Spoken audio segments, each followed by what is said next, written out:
welcome to another amazing episode of Say It Online, where we help digital agency owners stop just randomly shouting into the void and start communicating meaningfully and effectively in this digital age. I'm your host, Say Gabriel, and this episode was brought to you by our sponsor, Nancy Content. If you're sick of conversion content being a huge pain in your agency's butt, especially websites, campaigns, etc., let's talk.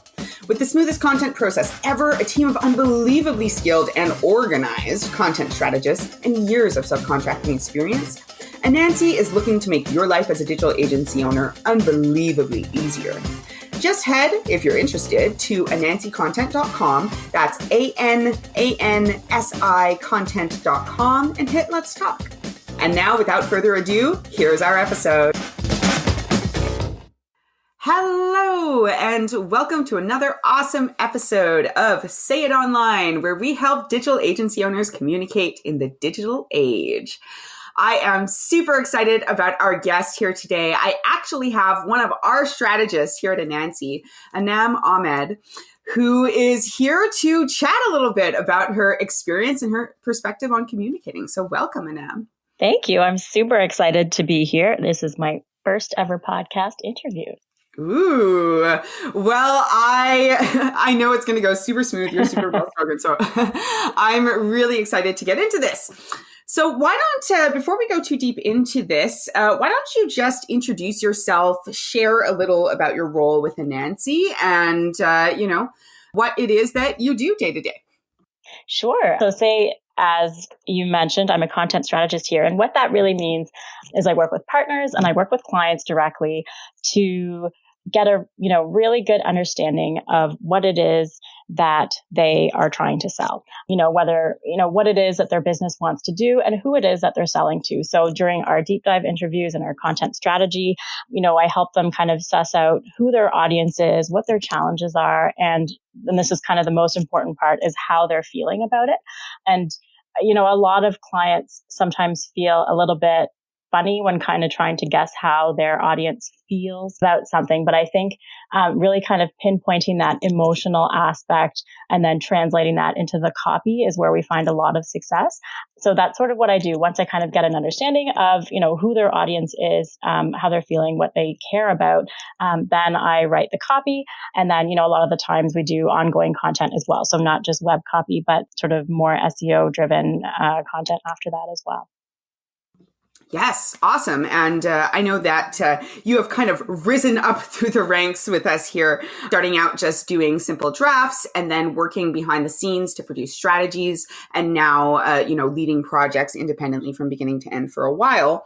But also before you came to Anansi, I know that this was something that you'd been doing for quite a while. So why don't you share with us a little bit of your background and kind of how you came to encounter us, so to speak? Sure. So it's a long and winding road that took about 10 years or so. So I started working in book publishing. I did the marketing for a number of brands like For Dummies, Betty Crocker, Weight Watchers, that kind of thing. And then I moved into an editorial role at the company I was at. So I was the Canadian editor of the For Dummies brand, those black and yellow books.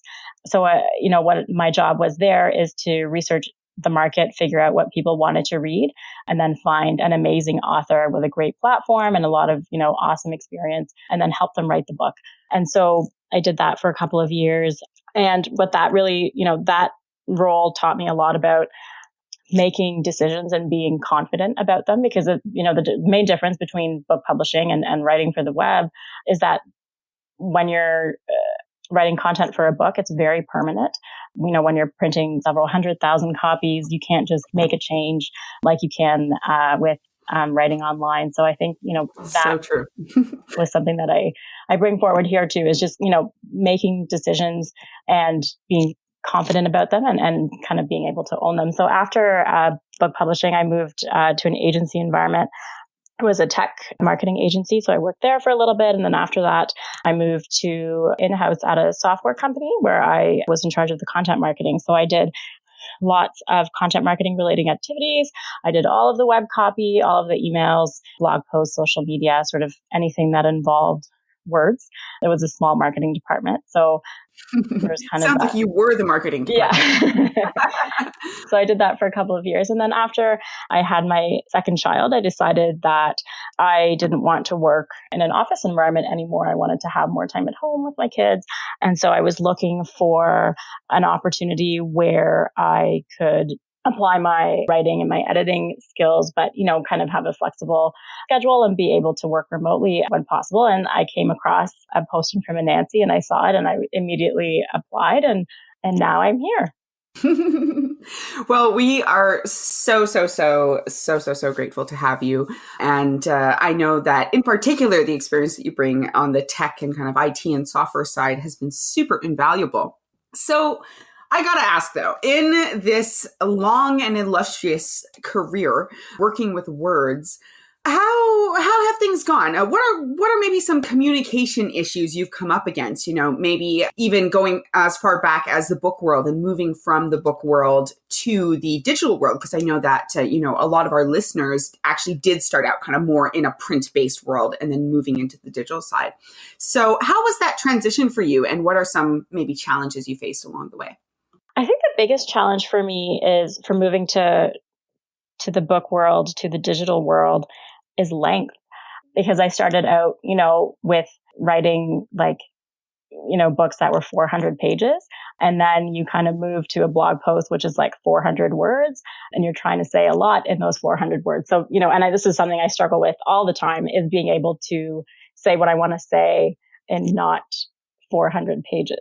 So one of the things that I continuously work on is kind of, and I love to do research. So I think a lot of the reasons why I have so much content in my head and then often on paper is because I'm just reading a ton of stuff and trying to apply it to my work. So I think, being able to condense it and to kind of give readers the Coles Notes version of content is kind of one of the biggest things that I've learned from moving to the print, from the print to digital.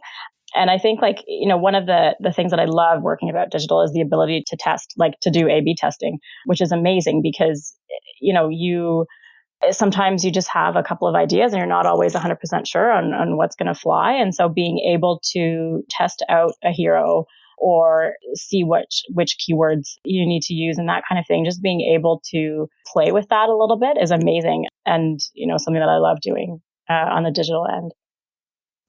Yeah, absolutely. Speaking from someone who also comes from a book background, although mine is on the fiction and narrative side, it is every single day, I think one of the biggest and funnest challenges of copywriting is trying to be as succinct as possible. And I know that's something we see a lot especially I think in websites that we're overhauling, a lot of the original copy tends to be really, really dense, shall we say. Okay. And that's really cool. Understanding how kind of the writing side of things have shifted and how you approach things differently. What are some things you've learned or some ways that some kind of tools or techniques that you approach to be able to find that succinct wording? I think that the best way really for me is just to start typing, is to do, whatever is in my head, to put it down on that Word document or that Google Doc and then cut. So a lot of the time when I start writing I'll try and kind of create an outline for that page and I'll give myself kind of a strict structure. So I'll say, after the hero, we're going to have 3 lines here and, you want to keep it under 50 words. And then I'm going to do this and this and this. And so when I have those kind of outlines in my head, I can be a little bit more succinct. And then once I've written a draft, I try and cut as much as I can after that as well, which is often feels really painful. And I'm sure every copywriter and book writer will relate that, because you feel like every word is gold and you just don't want to let go. But, being able to do that. And then one thing that you taught me is to kind of create at the end of the document, just have a word bank and things that, you haven't used, to put them at the end so you don't feel like you're totally deleting them. They can stay there just in case, you want to use them later or in another place or something like that. And so I find that a really good way to be as succinct as possible as well, because you can kind of cut and it doesn't feel as permanent because you can always go back and take those elements that you've taken out and put them back in and exchange them with other sections as well. Yes, absolutely. I'm well known to the team up at Nancy for my love of a word bank. But I also find, when you are trying to figure out where and when something needs to change, it's nice to have that reference. And even outside of that, I even like having a bank of just copy from other places that I really like. That can be a good reference For sure. in terms of writing. But, we've talked a lot about the actual, writing or copy side of things. But I'd love to hear a little bit more about also the people side of things and kind of that verbal communication aspect of it. So how and what was it like going from book publishing, where you are given to some degree a manuscript that you are then editing and producing, as you said, it's kind of fixed and out in the world, versus putting together copy for, websites and emails and stuff, which is a very kind of interactive back and forth process. So what was that transition like for you? I find, having the back and forth really helpful because one is that it makes things go a lot faster. You don't have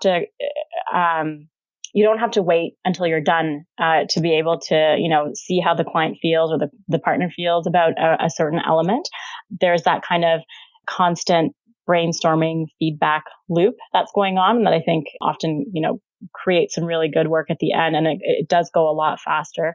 But I think in terms of the relationship, on the relationship side of that, is that I think easier for me to understand the client's goals and to understand, the partner's relationship with the client and my relationship with the partner when you have more interaction. So when, you're kind of talking to someone, once or twice a week, it's a lot easier to sort of understand their wavelength than when you're talking to an author once at the beginning of editing their manuscript and then, maybe a couple of times, but, it's really only once or twice during like a 6-month period. So it's very different. And you really kind of understand the person on a much deeper level when you're able to talk to them more frequently. Yeah, that's really interesting. So what I'm hearing there is that not only is there a lot more touch, but there's a lot more opportunity for checking in. Mm-hmm. And kind of what I'm hearing is that can not only allow you to produce a deeper and better product, but kind of keep things more on track as you go. Is that kind of what I'm hearing? And kind of to set expectations and then to maintain those expectations at every step. So a lot of the time, and especially now that we're working remotely, we're never in the same room with our partner or with our client. And that really changes the face of the relationship too. So, when you're talking over a screen or over the phone, as much as it feels like you're with them all the time, sometimes things get lost over the internet or over the phone line.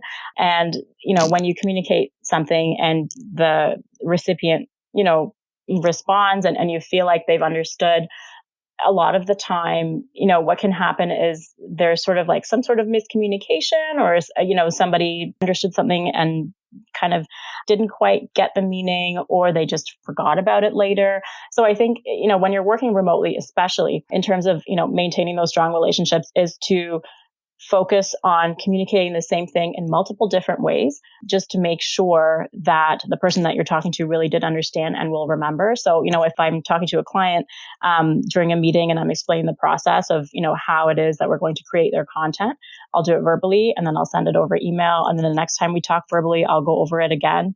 And, a lot of the time it doesn't seem repetitive because, we're doing it in a different way. And also sometimes the client just doesn't remember, right? They have a ton of other stuff going on. And, while working on their web copy is a priority for me, they have their business to maintain. They have a ton of other stuff. So it may not be top of mind for them. And I think that kind of giving, people reminders at every touch point about what's coming next, what we've done, what we're going to do is a really helpful way to make sure that the project not only stays on track, but that you create really, awesome deliverables. Yeah, that makes a lot of sense.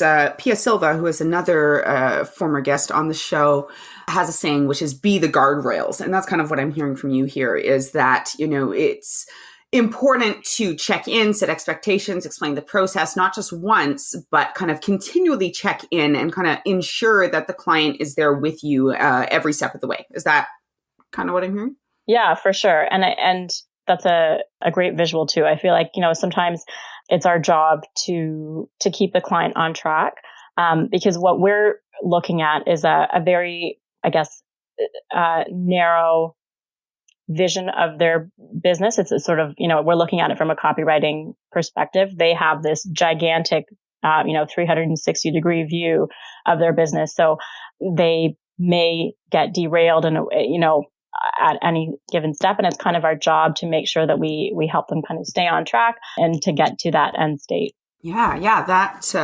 Thanks for sharing. I think that's so important and yet easy to forget is that to us, this project that we're working on and the piece of their company that we're seeing or their organization seems so big to us, but to them, they have so much more going on, including actually running their business. Mm-hmm. And so it can be easy for things to pop up and, this part of the project to not be top of mind for them. For sure.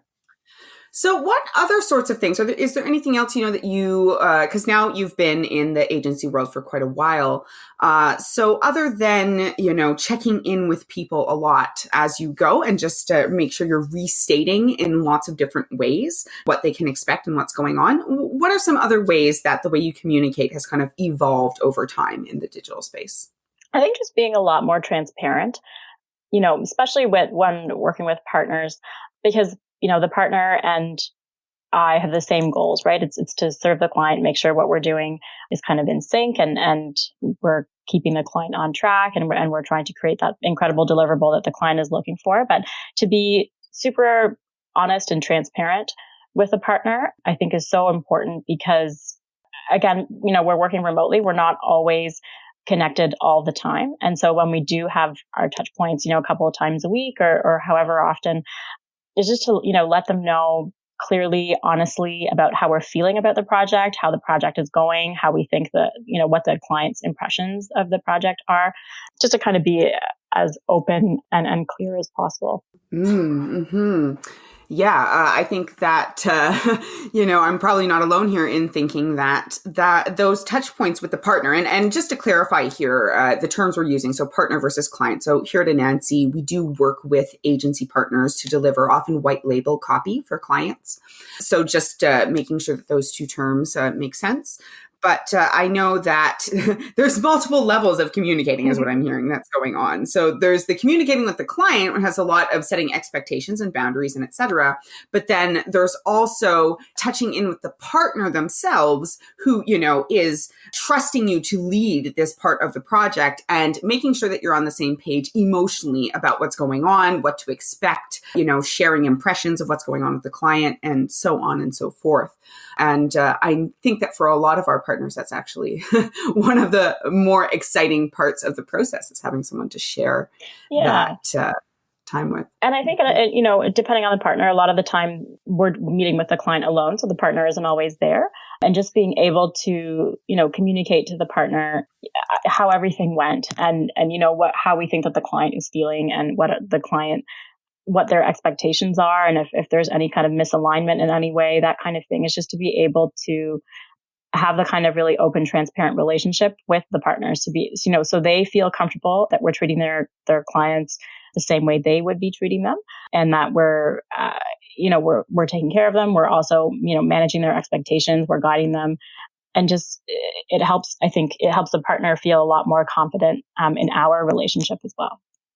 And that's critical, right? Because it's pretty scary to hand over a big part of your project to a contractor. Absolutely. So I'm curious. I get a lot of questions from our listeners and from digital agency owners around kind of the content process and what that looks like. So in your opinion, what is one of the most critical components of a content project success? Like what do digital agency owners, what do you kind of wish that they knew ahead of time to make things successful? That's a good question. I guess for me, the biggest thing is that good work takes time. So, a lot of the time, of course, we have schedules and we have deadlines, but I find like the best work is the kind where, you have a little bit of time to mull over something and to try it out a few different ways and, to be able to just let it sit and kind of mull for a little bit. And that I feel like is where the best work comes from. And so, whenever we're building schedules, obviously we're going to try and keep the deliverable dates in mind. But if there's any way to get like an extra day somewhere or an extra, couple of days, I feel like that's where like a lot of the gold comes in. And I always try and build that in to the content strategy and to the copywriting schedules. Absolutely. So what I'm hearing is that while everybody, of course, is feeling a sense of urgency to get things done as quickly as possible, it sounds like it's good, at every step of the process to make sure that what you're looking at just has a little bit of time to sit so that you can come at it with fresh eyes. Is that kind of what I'm hearing? Yeah. And not just me. I mean, I would love that, the partner has a couple of days to sit with something, or that the client does, just, to be able to digest and then to act on that information. Sometimes you just need a little bit more time than, an hour to read the copy or something like that. So just being able to give everybody a little bit of wiggle room, I think is really beneficial. Yeah, absolutely. Good work takes time. I think we can all, agree on that.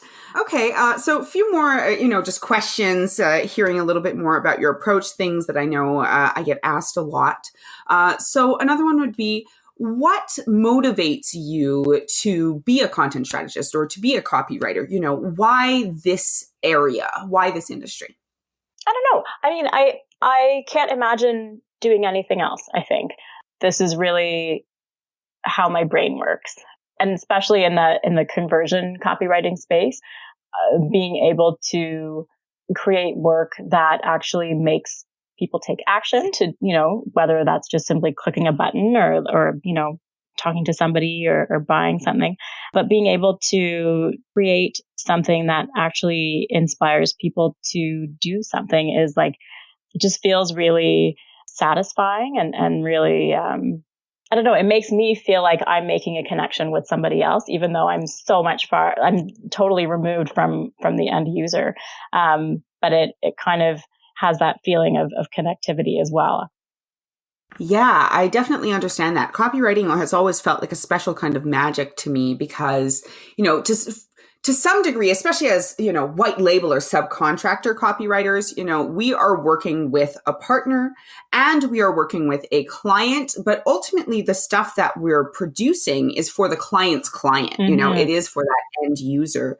So I totally hear what you're saying in that there's a sense of deep connection and almost magic in, especially I find in the strategy process, like getting to know who that person is, how this product or service is actually going to solve their problems or benefit them, and then communicating that. If you can do it in a clear and engaging enough way that they actually feel inspired to take that action, that, I don't know, I find that really fulfilling. And I'm hearing that you feel the same. So yeah, absolutely. It feels like, once they take that action, it's like I'm giving them a high five out of my computer. Like, it's just like we did something that actually inspired someone to like move their hand, click a button.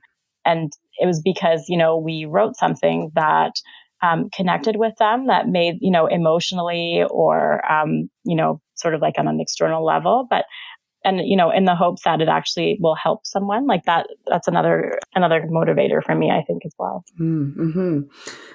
It's just like our mission at Anansi, which is actually really just to empower people to live fulfilled lives by connecting them with stuff that will help them. Yeah, for sure. Products or services. Okay. And how has your approach to copywriting changed over time?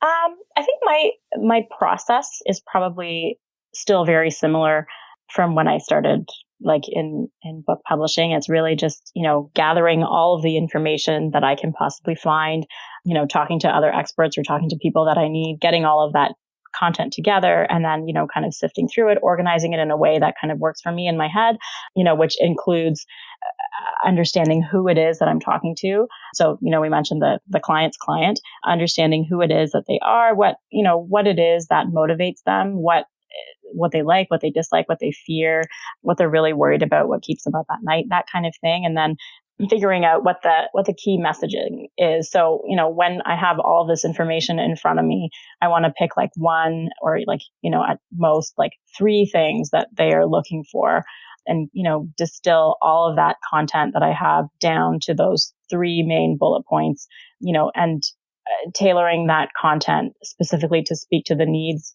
of that end user. And then, the third step is really just to figure out how we're going to communicate. So at Anansi, we use archetypes to kind of figure out how, or, the sentence structure and the word choice and, what kind of punctuation we're going to use, which is like my favorite part, is just to, kind of figure out how it is that we're going to say those, three incredibly important things that really speak to the audience. And then once we've kind of figured that part out, which is really the overall strategy. And then once we start writing, as I mentioned, is just to create like that outline for myself and kind of fill it in. And then once I have some words on a page, let it sit for a little bit and come back to it and edit and cut as much as I can.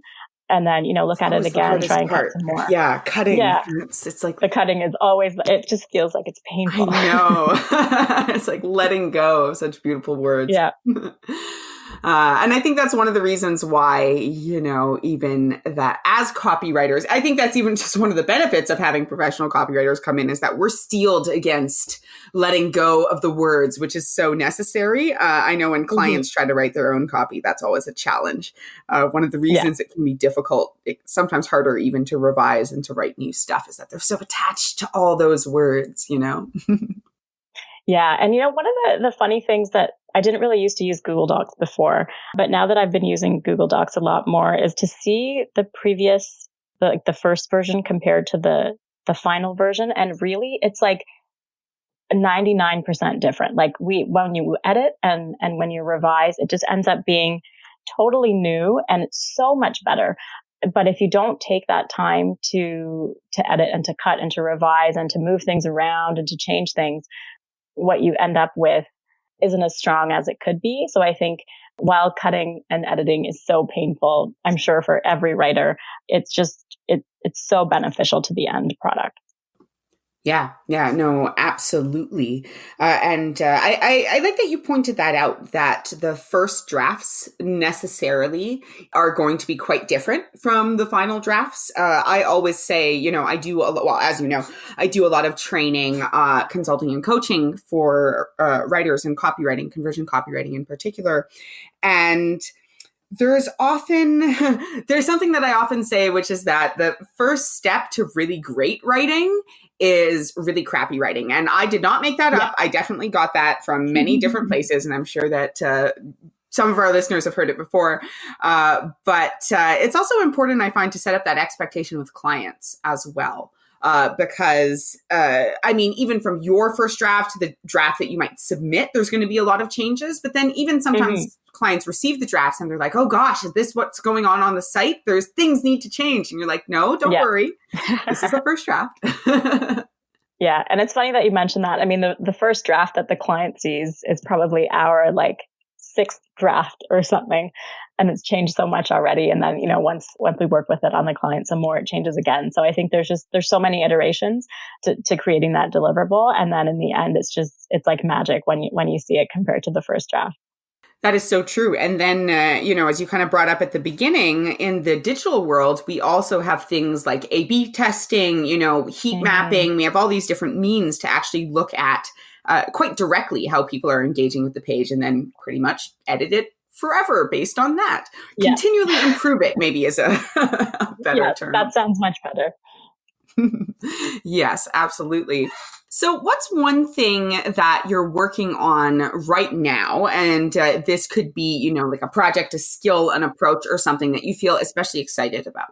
I'm really excited about a strategy project that I'm working on right now, which is just strategy, simply because it is so in-depth and so much more in-depth that I've ever worked on for a client. It involves, over 10 hours of discovery meetings, and it involves an in-depth amount of research, and then creating a strategy document with the partner that, in the end will be quite detailed. I think it'll end up being 30 pages or something. But with that, the kind of information that this client who is starting a new business And so it'll, it's going to be invaluable for them, and to be able to see the progression after every discovery call with a client, to be able to help them uncover information about who their audience is and about the kind of problems that they think they're having. We're about halfway through right now, halfway through these meetings. And so, in the first couple of meetings, the client, felt like there really wasn't any competition for his business. And then, through research, the partner and I unearthed a ton of competition. And so, we feel like we're much better armed going into it. And then, the client had a couple of ideas of what he felt his end users' fears and worries were. And then, after discussing it at length with the partner and with the client, we decided that, while those fears that he had thought of may be relevant to some, they're not, the main things that his clients are focusing on. So really being able to target that messaging in such depth is so exciting. And it's very new for me in this kind. I mean, we do content strategy all the time, but in this kind of detailed and in-depth format is new to me. And I'm really enjoying it. And I think the end product is going to be really neat, to have that sort of very detailed information on. It's almost like, it's strategy that you can apply to a marketing plan, but it really is like an entire business plan, because it's just so in depth about everything that this client needs to essentially set up their business and to ensure that they find, that they meet the goals that they set out for themselves for their first year. Ah, that is so awesome. I know that one of the things that we've definitely clicked over in the past is that we're both giant strategy nerds. Mm-hmm. And I'll kind of admit, I felt a little bit envious of you working on this project. I kind of really also like and appreciate the level of intense depth that is going into it. And it's what I'm hearing from you is that, while we do a lot of content strategy and we do go into depth and, depending on the project, sometimes we're doing more of a kind of quick and dirty, let's get this moving. And sometimes we're doing more of an in-depth, okay, looking at it from every perspective. But rarely do people and companies have both the time, the financial leeway, and the need, quite honestly, right? It's only really when you're competing at a regional, national, or international level that you necessarily need to go this, or maybe you have the leeway to work with people to go this in depth. But the potential, the depth with which you can weave yourself into their success and empower them and see how much value you're bringing them is it's intoxicating. It's like wine for content strategists. I don't know. Yeah, exactly. It's like cocaine for content strategists. Yeah, we're just like high on strategy, man. Okay, and what's one thing that you're maybe looking forward to into the future, either with this project or just in general, as things continue to unfold on your content strategy journey?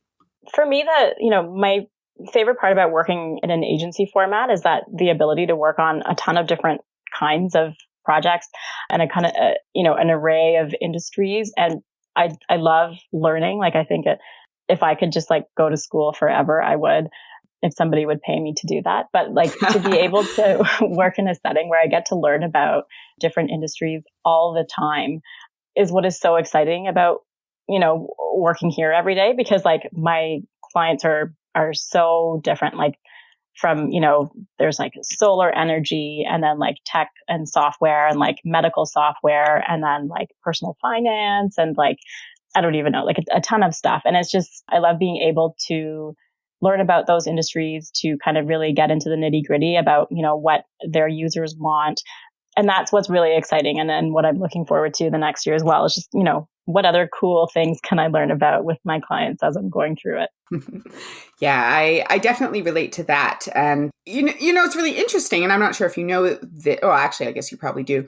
But when we first started at Anansi, one of the things that we originally focused on was having industry specific writers. So we would do all the strategy, and then we would bring in writers specifically for different industries to do the actual copy. And what we actually found that was supremely unsuccessful most of the time, because what unites all of the industry, and kind of what I'm hearing from you here as well, is what unites every industry is that they're people. And finding someone who is an absolutely killer strategist who can get to the heart of what the people involved need and are looking for and getting out of it, we just found is so much more valuable. And of course, obviously, we do industry fits. Like, you do tend to work on the tech projects and, the ones that are more on the kind of manufacturing or technical side. I know you have a supremely awesome skill for taking things that can be a little bit technical or obscure and making them very relatable. But definitely those skills, that kind of empathy, the critical thinking, that being an effective listener and being an effective conversion copywriter, we found was way more successful than, only working with a writer who has specifically written for an industry before, because they might have that experience, but not it's a lot harder to train critical thinking, shall we say. That's true. Yeah, absolutely. I agree. Yeah. And I think that's also something that we can sometimes forget is that, and don't get me wrong, I'm a huge fan of niching and working within a specific industry. We have niched in that we work with agencies. That's kind of our niche. But it's also important to remember throughout all of this that we are working with people. We want to be writing for people, talking to people, interacting with people, helping people feel heard. It all comes down to that people element. And that's kind of what I was hearing from you as well. Absolutely. At the end of the day, it goes back to that connectivity, or that, making connection with the client's client. Even though we're so far removed, the goal is really just to be able to write something that connects with them, that makes them feel like somebody understands what they're going through and makes them want to act, right? It's all about them in the end. Yeah, absolutely. It's all about you. Okay, well, this has been really awesome. I'd like to, as we kind of move closer towards wrapping up here, just turn a little bit to the personal side. So what is the number one thing that you do to preserve your wellness working in the agency world? I have an elliptical in my office. And when I get really stressed out, or when I don't have an idea, like I'm trying to write and I have a block, or I just need like a minute away from my computer, I hop onto my elliptical and I go at full speed for, however long I need to, like, let my brain kind of relax and let my body kind of work for a little bit. And then I feel a million times better, and I can just hop back onto my computer and like go as if I'm like 100% charged. Oh, that's so awesome. That sounds way more productive than just pacing aimlessly around the house the way I do. I do that too. Yeah. Something about pacing, something about, processing through movement is really powerful. I think especially because, like, we spend all day using our brains, and sometimes you just need to kind of turn it off for a little bit just so you can, do something else, focus on something else. And when you're moving, I think that kind of helps you change focus. Oh, absolutely. Absolutely. Awesome. Well, is there anything that I maybe should have asked but didn't? No, I think you're good. I think we covered lots of ground. It was great. Okay, awesome. And then last but not least, what is the weirdest habit you have that contributes to your success? The weirdest habit that I have. I eat a lot while I'm working. Like, I feel like I don't know. I eat a lot of cheese. And grapes during my writing. That's like my writing snack. Ooh. And I feel like that contributes directly to my success. Together, like cheese and grapes together, or like alternating? Sometimes together, sometimes alternating. Okay. Yeah. Okay. I can relate. I love both cheese and grapes, and I also eat a lot at my desk. So yeah. Awesome. Well, this has been an absolute pleasure, Anam. Listeners, if you guys would like to find out more about Anam, you can contact her at Anam, A-N-A-M. That is A-N as in Nancy, A-M as in Marlene, at anancycontent.com. Or, of course, you can always go on the website and read a little bit more about her bio and etc. All of that being said, it has been absolutely wonderful to have you on the show, Anam. Do you have any last kind of words or things to share, or places where people can hunt you down if they want to find out more about you? Yeah, thank you very much for having me. It was a lovely conversation. As they mentioned, you can reach me through the Anancy website. I also have my own website, anamahmed.ca, where you can reach me as well. Okay, excellent. Well, this has been a pleasure. I hope you have an absolutely awesome rest of your day, Anam. And to all of our listeners, thanks for tuning in. This has been really fun to interview someone who I actually talk to all the time instead of someone I haven't talked to much before. As always, I hope that you guys have an absolutely amazing rest of your day, rest of your week. Take care, take it easy, and keep it smooth.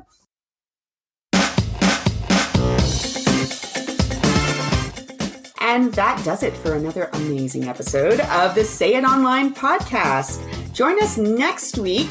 And don't forget to like and subscribe, whether it's iTunes, whatever your favorite podcast player is. It is always, always appreciated. It really makes a difference for us. It helps us get this word out to more people.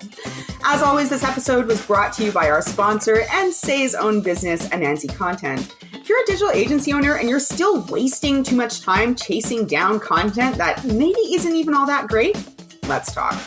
We've spent years working on the best process for selling, planning, and delivering amazing conversion content for your client projects. Better yet, we moosh our process to yours so that your client and you have a seamless and amazing experience the entire time through. If you're interested, just go to our website. That's www.anansicontent.com. That's ANANSI content.com. And just click Let's Talk. I'd love to chat with you. Someone else on the team would also love to chat with you too. Hope you have an amazing rest of your day.